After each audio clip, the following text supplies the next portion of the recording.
ಶ್ರೀಕಂಠೇಶ್ವರ ಸ್ವಾಮಿ ದೇವಸ್ಥಾನದಲ್ಲಿ ಎಲ್ಲ ಅಭಿಷೇಕಗಳನ್ನು ಪ್ರಾರಂಭವಾಗುತ್ತಿದೆ. ದೇವಾಲಯ ಒಳಾವರಣ ಸೇವೆ ಕೌಂಟರಿನಲ್ಲಿ ಅಭಿಷೇಕದ ವೇಳೆಗಿಂತ ಅರ್ಧ ಗಂಟೆ ಮುಂಚಿತವಾಗಿ ಸೇವೆ ರಸೀದಿಗಳನ್ನು ನೀಡಲಾಗುವುದು ಹಾಗೂ ದೇವಾಲಯ ವತಿಯಿಂದ ಲಾಡು ಪ್ರಸಾದ ಕೌಂಟರ್ ಅನ್ನು ತೆರೆಯಲಾಗಿದೆ. ಭಕ್ತಾದಿಗಳು ಲಾಡು ಪ್ರಸಾದವನ್ನು ಕೊಂಡ್ಕೊಳ್ಬಹುದಾಗಿದೆ.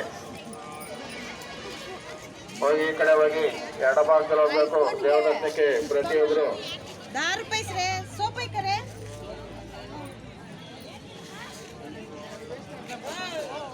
ಗೇಟ್ ನಂಬರ್ 3 ಎಡಭಾಗದಲ್ಲಿ ಹೋಗಿ ದೇವದರ್ಶನಕ್ಕೆ ಹೋಗ್ಬೇಕಾದ್ರೆ ಪ್ರತಿಯೊಂದು ವಾಹನ ಯಾವುದೇ ಇರಲಿ 4 ವೀಲು ನಾವು ಕಾರ್ ಪಾರ್ಕಿಂಗ್ ಮಾಡಿದ ಮೇಲೆ ವಾಹನ